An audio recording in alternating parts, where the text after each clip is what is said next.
नमस्कार मित्रों, an option में आप सबका स्वागत है। आज हम एक्सरसाइज 2.1 का ओवरव्यू करने वाले हैं, जिसमें हम जानेंगे linear equation in one variables के बारे में। तो चलिए मित्रों शुरू करते हैं। मित्रों, आपने पिछली कक्षाओं में एल्जेब्रिक एक्सप्रेशन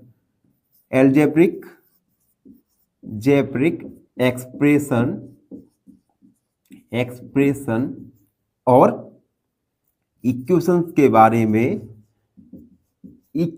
बारे में पढ़ा होगा। एल्जेब्रिक एक्सप्रेशन होती हैं जिसमें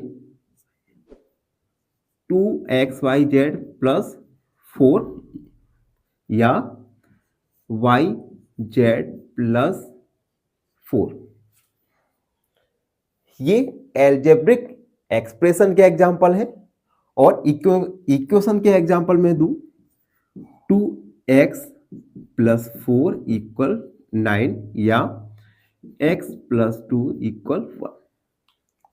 आप इजीली डिफरेंशिएट कर सकते हैं कि एल्जेब्रिक एक्सप्रेशन और इक्वेशन में डिफरेंस क्या है। एल्जेब्रिक एक्सप्रेशन में हमें केवल वेरिएबल और एक बार और यहाँ पे x y या x ये वेरिएबल्स होते हैं। ठीक है, अब देखो एल्जेब्रिक एक्सप्रेशन में कोई भी इक्वलिटी का साइन नहीं है, जो कि इसे बोलते हैं हम इक्वलिटी का साइन। यहां पे x वेरिएबल और ये पूरा मिला के होता है इक्वेशन में। अब देखो आप इजीली डिफरेंशिएट कर सकते हैं कि एल्जेब्रिक एक्सप्रेशन में कोई भी इक्वलिटी का साइन नहीं होता, जबकि इक्वेशन में एक इक्वलिटी का साइन होता है। ठीक है, और हम इस चैप्टर में जानेंगे linear equation in one variables. दूसरी बात, यहाँ पे वेरिएबल्स की हाईएस्ट पावर है यहाँ पे 1, कुछ नहीं होता तो हम 1 मानते हैं। जैसे हाईएस्ट पावर 1, यहाँ पे भी 1।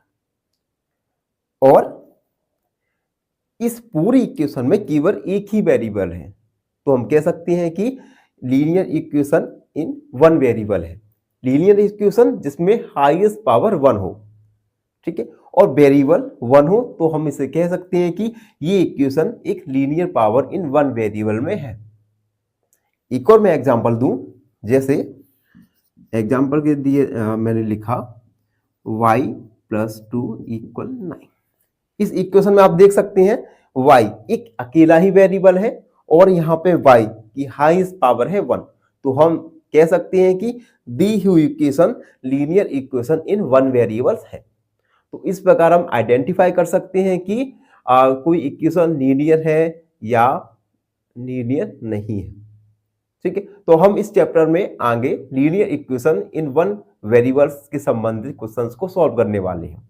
आई होप आप सबको linear equation in one variables का ओवरव्यू समझ आया हो। बने रहिए हमारे साथ। फाइनली एक क्वेश्चन पूछूंगा आपसे।